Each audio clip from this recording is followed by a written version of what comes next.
There is a huge possibility that your bestie wants you fat, broke, and ugly. There are some women who you can be close to and they're smiling in front of you, but secretly they harbour an approach of they don't ever want you to be better than they are. They want you to always fall below the bar. And this is so dangerous if you are not spiritually aware and you don't have a sense of discernment as a woman. Because ultimately it can and it will harm your level up. I think the first thing for you to really assess as a woman is your bestie, is your circle that are around you, do they truly want you glowed up, money in the bank account, about your business, looking great, being treated well, having all the things? Or are they only there for you when the chips are down? They love it. They love to see you when things aren't right. They like to see you when you're not well put together, when you don't look good, when the business isn't going well, when you're not getting the promotions, when your money isn't together. But as soon as you get it together, the silence starts. And you have to get really good as a woman in discerning this. I'm going to share with you, I am a lone wolf and I realise, and it's via subtle signs, it's things like every time she takes a picture of you, the picture isn't quite right.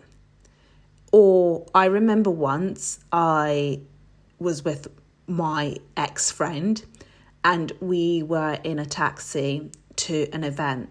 She sat with me in this taxi for 40 minutes. We got to the event. I walked through. I always like to do a bathroom check when I get to anywhere I'm going. And I looked in the bathroom and I'm like, oh my gosh, you must hate me, because why didn't you tell me, oh, by the way, darling, you need to just slightly fix your hair. You just get it together. At that point, I knew she didn't want me to be better than her. And you can't underestimate the subtle signs. What do you do when these subtle signs are there? You need to be able to walk away. I do think that there are a group of women, and this might be you, you're actually meant to walk the journey alone. It's meant to be you, God, your husband, and potentially your children. And if you don't have a husband yet, and if you don't have children, it's you and God. And it is so sweet. I promise you, as someone who has lived that space, I love that space. If it's just you and God, do the trips still, do the solo trips, do go for the adventures, buy the car, buy the Birkin, buy the buildings, because who can stand against envy? It is not possible to stand against envy. And sometimes you have to be comfortable with going on the journey of leveling up, of glowing up by yourself. Because if you don't get comfortable with that journey, you will end up playing small.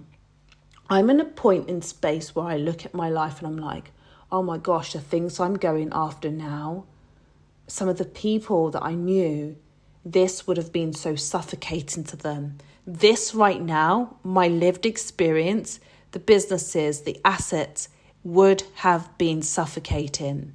I need for you to take a moment and ask yourself, who are you holding your breath for? Who are you not expanding for because they're in your circle?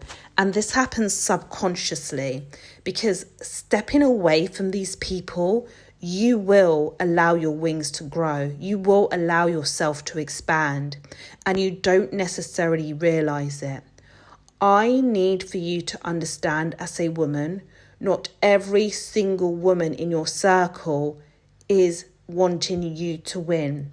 Some of them do not want you to be better, do not want you to fully self-actualize, do not want you to have the best life possible. And it is down for you to discern that and secondly move away. Ultimately, female friendships, in my opinion, are a nice to have.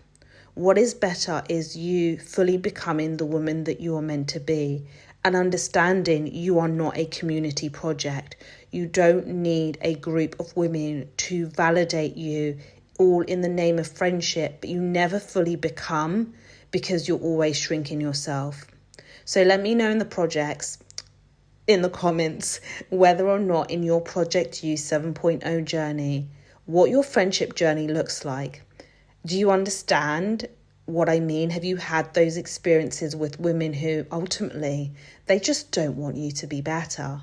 They prefer the broken, the poor, the unshapely version of you over the woman who has everything that God intended her to have.